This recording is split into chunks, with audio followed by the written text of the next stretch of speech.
नमस्कार। प्रादेशिक समाचार के साथ मैं नीलम कुमार। पहले मुख्य समाचार। प्रधानमंत्री नरेंद्र मोदी ने कोरोना योद्धाओं के प्रति जताया आभार। कहा, कोविड की पहली लहर की तरह एक बार फिर देश होगा विजयी। आकाशवाणी से मन की बात कार्यक्रम में प्रधानमंत्री ने की देशवासियों से अपील। सुरक्षित दूरी का करें पालन, मास्क पहनें और टीका अवश्य लगवाएं। देश में आज लगातार 17वें दिन नए रोगियों की तुलना में कोविड से स्वस्थ होने वाले मरीजों की संख्या रही अधिक। और राज्य में कोरोना महामारी से बचाव के लिए सखी मंडल की महिलाएं और आंगनवाड़ी सेविकाएं ग्रामीणों के बीच मुख्यमंत्री राहत किट का कर रही हैं वितरण। और अब समाचारों से पहले एक जरूरी संदेश। कोविड मरीजों की संख्या लगातार बढ़ रही है। श्रोताओं से अपील है कि कोई भी कोताही न बरतें, सुरक्षा के सभी उपायों का पालन करें और 18 वर्ष से अधिक आयु के सभी लोग निसंकोच टीका लगवाएं। 18 से 44 आयु वर्ग के लोगों का टीकाकरण 1 मई से शुरू हो गया है। 3 आसान उपायों का पालन करें और सुरक्षित रहें। मास्क पहनें, 2 गज की दूरी है जरूरी, सुरक्षित दूरी बनाए रखें, हाथ और मुंह साफ रखें। और आइए बढ़ते हैं अब समाचारों की ओर।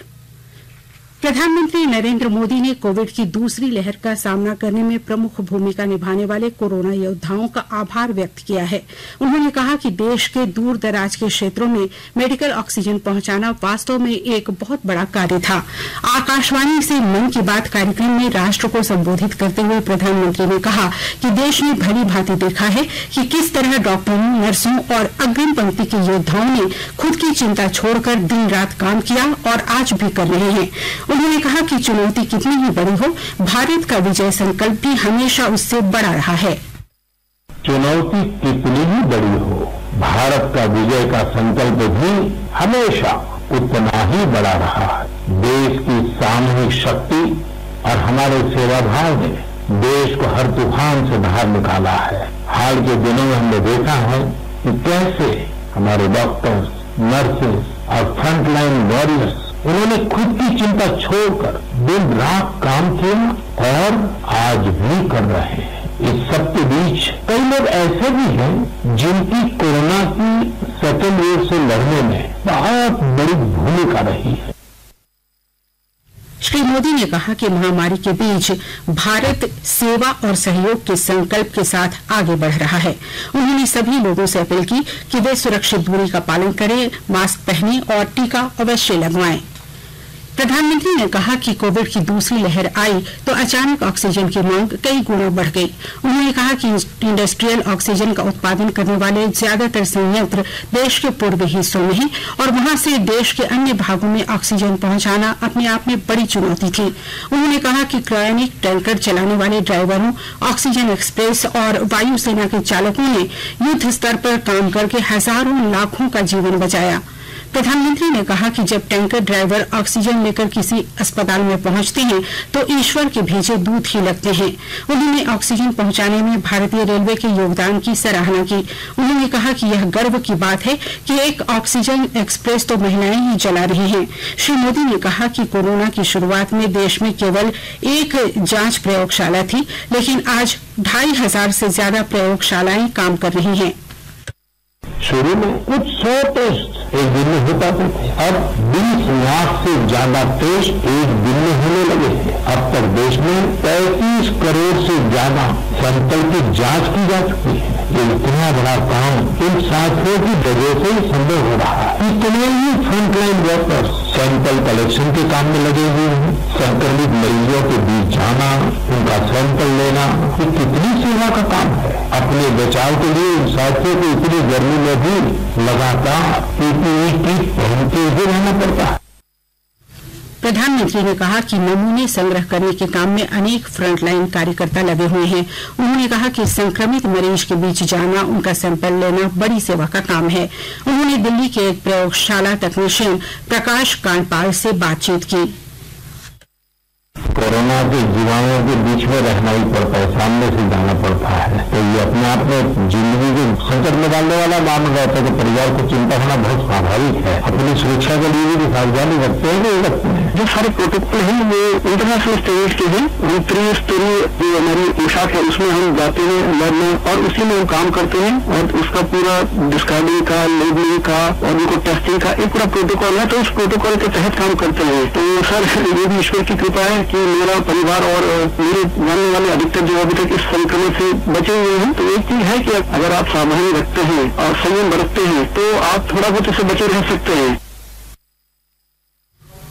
प्रधानमंत्री ने कहा कि महामारी के समय भी देश के किसानों ने अनाज का रिकॉर्ड उत्पादन किया है। उन्होंने कहा कि अनाज की भरपूर पैदावार की बदौलत संकट की इस घड़ी में 80 करोड़ गरीबों को मुफ्त राशन उपलब्ध कराया जा रहा है। श्री मोदी ने कहा कि देश के किसान कई क्षेत्रों में नई व्यवस्थाओं का लाभ उठाकर कमाल कर रहे हैं। रेल विभाग ने झारखंड सहित देश के अन्य 14 राज्यों को 21,392 टन तरल चिकित्सा ऑक्सीजन की आपूर्ति की है। रेल मंत्रालय ने कहा है कि विभिन्न राज्यों को तरल चिकित्सा ऑक्सीजन आपूर्ति कर राहत पहुंचाने की यात्रा लगातार जारी है। अभी तक 392 ऑक्सीजन एक्सप्रेस अपने गंतव्य स्थलों तक पहुंच चुके हैं। ऑक्सीजन एक्सप्रेस की यात्रा 35 दिन पहले महाराष्ट्र में 24 अप्रैल को ऑक्सीजन की आपूर्ति करने के साथ आरंभ हुई थी। सरकार ने कोविड-19 संबंधी जानकारी आम लोगों को उपलब्ध कराने के लिए हेल्पलाइन नंबर जारी किया है। कोई भी व्यक्ति कोविड-19 से संबंधित जानकारी या सहायता प्राप्त करने के लिए हेल्पलाइन नंबर 104 पर डायल कर सकता है। यह सेंट्रल हेल्पलाइन के रूप में काम कर रहा है। सरकार ने कोविड महामारी की दूसरी लहर से उत्पन्न आर्थिक संकट को देखते हुए आपात ऋण सुविधा गारंटी स्कीम ECLGS का लाभ अब सूक्ष्म, लघु और मध्यम उद्यमों को भी पहुंचाने का फैसला किया है। वित्त मंत्रालय ने बताया है कि ECLGS के चौथे चरण में अस्पतालों, नर्सिंग होम, क्लिनिक और मेडिकल कॉलेजों को on site oxygen generation plant लगाने के लिए 2 करोड़ रुपए तक के ऋणों पर 100% गारंटी दी जाएगी। मंत्रालय ने बताया कि इन ऋणों पर ब्याज की दर 7.5% निर्धारित की गई है। आकाशवाणी के ताजा तरीन समाचारों के लिए आप हमारी वेबसाइट newsonair.com पर लॉग ऑन कर सकते हैं। ताजा समाचार Twitter handle @AIR News Alerts और Facebook page all India radio news पर भी उपलब्ध है। आप प्रादेशिक समाचार एकांश के ट्विटर हैंडल @AIR News _ और फेसबुक पेज तथा YouTube channel AIR News Ranchi पर भी हमारे बुलेटिन सुन सकते हैं। प्रादेशिक समाचार आप आकाशवाणी रांची से सुन रहे हैं और अब पेश है कोरोना से बचाव के कुछ संदेश।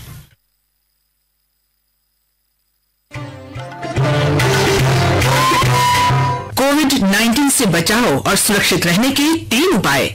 मास्क लगाएं, 2 गज दूरी है जरूरी, सुरक्षित दूरी रखें, हाथ और मुंह साफ रखें।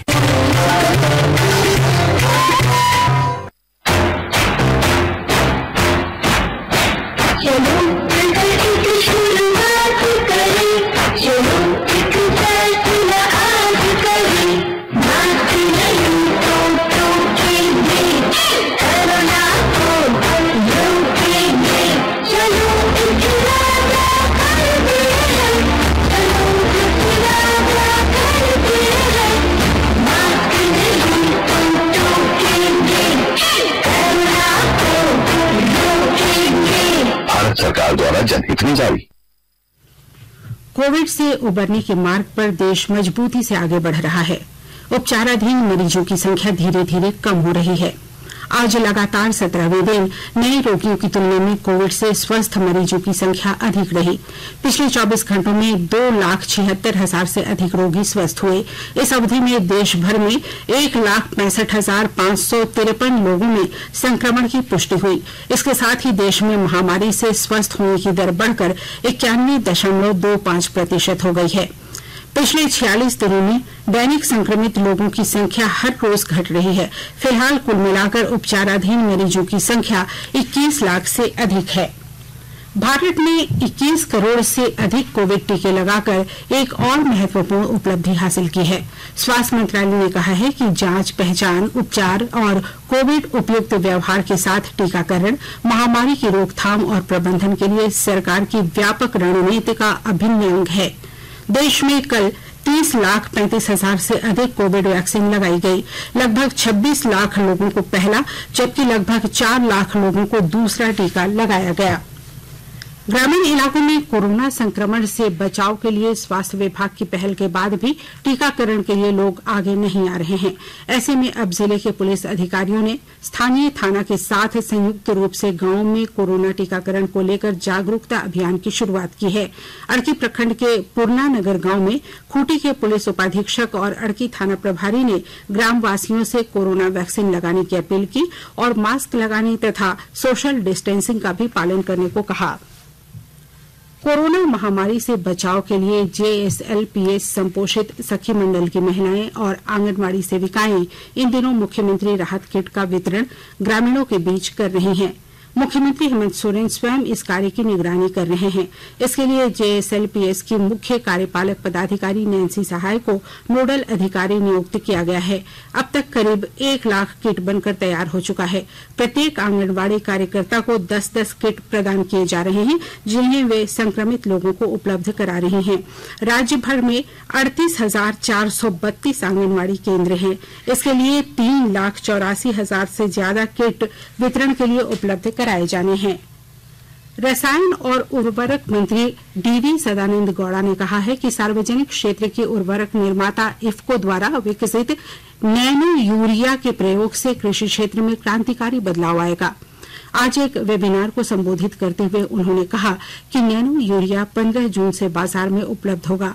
500 मिलीलीटर यूरिया की कीमत 240 रुपए होगी। नैनो यूरिया पर्यावरण के अनुकूल है और इससे खेती के लागत में 15% की कमी आएगी। मृदा का उपज बढ़ाने के अलावा इससे उत्पादकता में 15 से 20% की बढ़ोतरी होगी। उर्वरक मंत्री ने कहा कि देश में हर साल 350 लाख मीट्रिक टन यूरिया की जरूरत होती है। नैनो यूरिया के आने से अब तक उपयोग में आने वाले आम यूरिया के उपयोग में कमी आएगी, जिससे सरकार द्वारा दी जा रही 600 करोड़ रुपए की सब्सिडी में बचत होगी। इससे देश में यूरिया के आयात में भी कमी आएगी।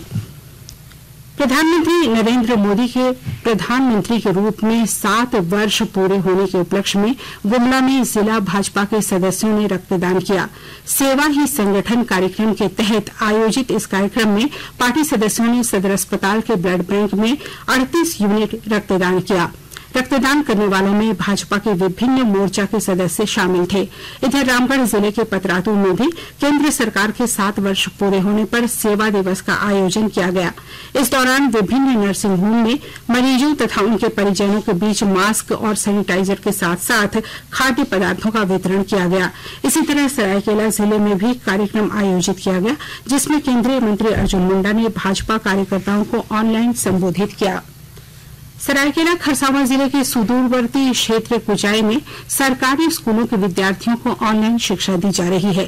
कोरोना लॉकडाउन में स्कूल बंद होने के कारण शिक्षा विभाग द्वारा ऑनलाइन शिक्षा पद्धति पर जोर दिया जा रहा है। विस्तृत ब्यौरे के साथ हमारे सरायकेला संवाददाता।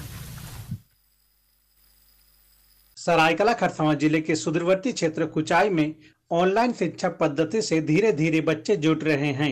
दुर्गम पहाड़ी होने के कारण मोबाइल नेटवर्क की समस्या यहां बनी रहती है। इसके अलावा बच्चों के पास एंड्रॉयड मोबाइल की कमी है। इसके बावजूद भी शिक्षा विभाग द्वारा सभी बच्चों को ऑनलाइन शिक्षा पद्धति से जोड़ने का काम कर रही है।